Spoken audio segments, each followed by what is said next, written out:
इंसाफ में देरी भी अन्याय के बराबर मानी जाती है। देश के विकास में भागीदारी के साथ साथ हर नागरिक को समय पर न्याय भी मिले, यह बात प्रधानमंत्री नरेंद्र मोदी कई मंचों से कहते रहे हैं और इसे सुनिश्चित करने के लिए 2014 से ही कई मोर्चों पर बड़े बदलाव किए गए हैं। आजादी के बाद न्याय व्यवस्था के मोर्चे पर सबसे अहम बदलाव आईपीसी, सीआरपीसी जैसे औपनिवेशिक कानूनों की जगह भारतीय न्याय संहिता, भारतीय नागरिक सुरक्षा संहिता और भारतीय साक्ष्य अधिनियम की शक्ल में आए।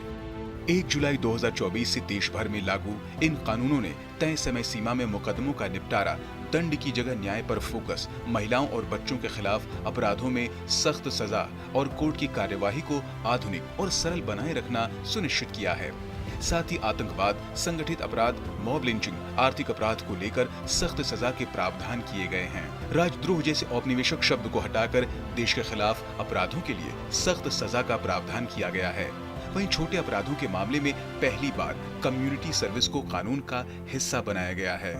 इसके अलावा पीड़ित को किसी भी पुलिस स्टेशन में एफआईआर दर्ज कराने का अधिकार मिला है। नए आपराधिक कानून के तहत मुकदमों के समय पर निपटारे के लिए पहली बार निचली अदालतों के लिए फैसला सुनाने को लेकर समय सीमा निर्धारित की गई है। हमेशा गवर्नमेंट और चीज़ों पे एक्शन लेती है, पर जुडिशरी में जजों के बारे में कोई रेस्पॉन्सिबिलिटी फिक्स नहीं करती थी। अब रेस्पॉन्सिबिलिटी फिक्स करी गई है ताकि आम जनता को जल्दी न्याय मिले। अदालत की कसौटी पर साक्ष्य खरे उतर सकें, इसके लिए गंभीर अपराध के मामलों में फोरेंसिक जांच को अनिवार्य किया गया है।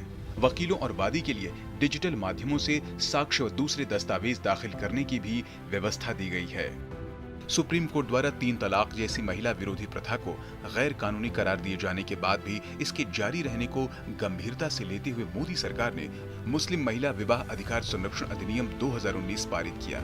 इस कुरीति से मुस्लिम महिलाओं को बचाने और पीड़ितों को इंसाफ दिलाने के लिए किसी भी शक्ल में यानी बोलकर, लिखकर या किसी इलेक्ट्रॉनिक माध्यम से 3 तलाक देने को अवैध घोषित किया गया और ऐसा करने वाले पति को 3 साल तक की जेल का प्रावधान किया गया है।